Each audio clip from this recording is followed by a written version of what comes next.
ദേശീയ ബാലാവകാശ commission 2007 March 5 നിലവിൽ വന്നു. ആസ്ഥാനം ന്യൂഡൽഹി. അംഗങ്ങളുടെ എണ്ണം 7. ചെയർപേഴ്സണും 6 അംഗങ്ങളും 1 മെമ്പർ സെക്രട്ടറിയും. ചെയർപേഴ്സണെയും അംഗങ്ങളെയും നിയമിക്കുന്നത് കേന്ദ്ര ഗവൺമെന്റ്. ചെയർപേഴ്സണിന്റെ കാലാവധി 3 വർഷം അല്ലെങ്കിൽ 65 വയസ്സുവരെ. അംഗങ്ങളുടെ കാലാവധി 3 വർഷം അല്ലെങ്കിൽ 60 വയസ്സുവരെ. ചെയർമാൻ യോഗ്യത കുട്ടികളുടെ ക്ഷേമം പ്രോത്സാഹിപ്പിക്കുന്നതിനായി മികച്ച പ്രവർത്തനം നടത്തിയിട്ടുള്ള വ്യക്തിയും പ്രഗത്ഭനുമായിരിക്കണം.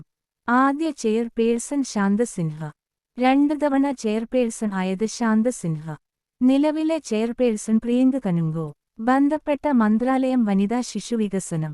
സംസ്ഥാന ബാലാവകാശ കമ്മീഷൻ 2013 ജൂൺ 3 പ്രവർത്തനം ആരംഭിച്ചു. ആസ്ഥാനം തിരുവനന്തപുരം. അംഗങ്ങളുടെ എണ്ണം ചെയർമാൻ ഉൾപ്പെടെ 7. ചെയർമാൻ കാലാവധി 3 വർഷം അല്ലെങ്കിൽ 65 വയസ്സുവരെ. അംഗങ്ങളുടെ കാലാവധി 3 വർഷം അല്ലെങ്കിൽ 60 വയസ്സ്.